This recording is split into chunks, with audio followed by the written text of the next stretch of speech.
I will always remember the first gun buyback program that I sponsored in 1995. We got 1,800 guns off the street in a matter of hours. Since that time, there have been 4 or 5 additional gun buyback programs that have gotten 300, 400, 500 guns off the street. But that was significant for me because it was the first time. I will always remember my events on New Year's Day. My New Year's Day prayer breakfast. This is my 25th anniversary, 2016, as well as the New Year's Day Jazz Champagne Brunch. Collard greens, barbecue, chitlins, and champagne. Why do I remember those? Because those have allowed me to give back to this community. I've made donations to more than 200 community groups as a result of my New Year's Day events, so I'm very proud of those. Now beyond that, there are several major events that we've done in this city that I've played a role in as one way or another. AutoZone Park, saving that for 17 years. The downtown redevelopment in the Pinch, Bass Pro, that's a biggie with Bass Pro. Look at it. With what we're doing in South Main, we've got a new movie theater coming in, more apartments. So these are all part of the growth of our city that I've played a role in, and I'm extremely proud of that. All right, Dad, so tell the people who don't know just a little bit about how you got your start in public life. A lot of people still remember you from Channel 5. In fact, a lot of people stop me and say, "Isn't your dad on the news?" I said, well, no. Well, not in the capacity you probably remember him as. So tell us a little bit about that. Channel 5 in September of 1971. I was the first full-time African-American reporter at that station. I progressed from a reporter to weekend anchor and producer. I did a show called Minority Report, focusing on African Americans and the good things they were doing here in this city. I won several awards because of that. I got a chance to anchor the weekend news. At one time I had a 52% rating share. You won't see that again. So I did that until 1983. And during that time, I covered every major event at the Mid-South Coliseum. Interviewed Michael Jackson, Prince, Teddy Pendergrass. All the big entertainers came by me in Minority Report. So that was a lot of fun doing that. But while I was a reporter, I interviewed members of the council. My beat was City Hall. I did not like what I saw. I didn't see dollars coming to the African American community.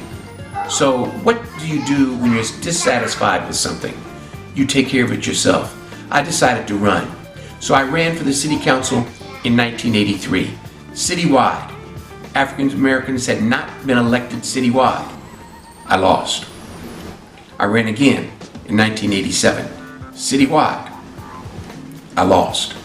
So I tell everybody, you may not win the first or second time, but I ran again in 1991 and I won. And I've never looked back. Since that time, I've won 7 elections. Right now, I'm the longest serving African American in the history of the Memphis City Council. I've been chairman of the Memphis Charter Commission at large. I've been elected chairman of the council 5 times. And I served as interim mayor in 1990, what was that? About 6 years ago, it was 2000. Yeah, 2000. Right after Willie Harrington resigned. And my greatest moment from that time was, let me have your fist, the fist bump with the Dalai Lama. Remember that? People come up to me every day and say, "What did you say to the Dalai Lama?" I said, "Hello, Dalai," and he smiled. People thought I was being disrespectful, but he knew I was going to say that, and he was very kind. So I've got great memories of my 24 years with the Memphis City Council and my 12 years with WMC TV Channel 5. And you know what? During that time on the City Council, because it's part-time, I worked for FedEx in corporate communications. And I had the opportunity to travel all over the world. Tokyo, Hong Kong, Taipei, Dubai. And I put together video scripts for FedEx employees worldwide. So I've been to probably 25 countries thanks to FedEx. So you brought up about your time as being Mayor Pro Tem.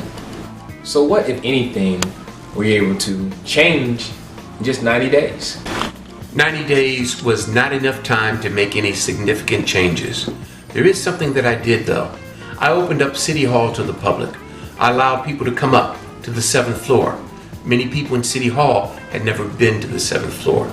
So I had a new day of transparency in city government by opening it up, not only symbolically, but with those I hired to make sure that they related to the news media, that they always told the truth, even if it was negative toward the city. I had a good press secretary, a good CAO, and a good city attorney. At that time, you may remember, there were some scandals going around in City Hall. I did something very controversial. I fired the city attorney. Many people didn't like that, but he was forced to leave, and later on, as everyone knows by now, he's lost his law license. So there was a lot of scandals going on within City Hall that I did my best to clear up and to have a new day of openness at City Hall. And you must also remember, I was running for re-election during that time. AC Wharton won. So other than opening up to an air of transparency, that's all I can say was my major accomplishment. But I'll tell you something. You can see everything that I did every day as city mayor on the website. I do a report once a year, council actions for the year. And in that year, which was really 6 years ago, the more I think about it, go back to that year and you'll see every day what I did as mayor of the city. So Dad, what's next for you? You're still sharp. I know you still love Memphis. Still have a lot of knowledge about city government, but also I know journalism is still your passion. So what's next for you? What's the next chapter of your life? Believe it or not, I don't know. We'll have to see. You're exactly right. I do have a little bit left in me for 1 or 2 more years of work. I've taught journalism before at the University of Memphis. I can do that. I've taught in the public school system. I can go back and do that. But right now I'm thinking about the next cruise I'm going to take. My wife and I are going on a cruise in January. We've got another trip planned. So right now I'm going to enjoy life and see what follows. If any offers come, I'll entertain them. If I like them, I may say yes. If not, maybe not. Somebody says, you're going to run again for something else? You never say never. So I don't know. We'll have to see. I would advise the new city council members to listen and learn during their first year. Don't think that they can change the world with 7 votes on the council overnight. It takes time to bring about change, so they should listen and learn during their first year. I want them to be involved and to make sure that they weigh both sides of an issue before saying yes or no. And if they're not sure, simply to abstain. I would also advise them that there's more to this city than their district. We've had some members on the council say, that's my district. Why am I not getting funds like this? We all make up the city. Some districts may get more money than others in a given year, but it's all a composite. And that's what we have to look at, that we're serving this entire city regardless of where we're running from. Now, for those who want to get involved in politics, I say you've got to crawl before you walk. Make sure you're involved in your community groups around your neighborhood. Make sure you're involved in Neighborhood Watch. Make sure you're involved in your church. That's where you start. You can't simply say, I want to run for the city council, put up some signs, and expect to get elected. It's more difficult than that. Elections are more sophisticated than that. You need to know what people are thinking, what's happening in your neighborhood, and then make that decision if you're the right one to serve. And that's a long process, and it's a difficult process, but it's well worth it.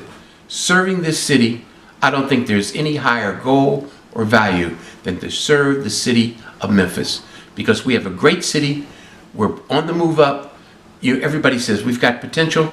We've got young leadership coming in this city, and young leadership is what's going to take us to the next level.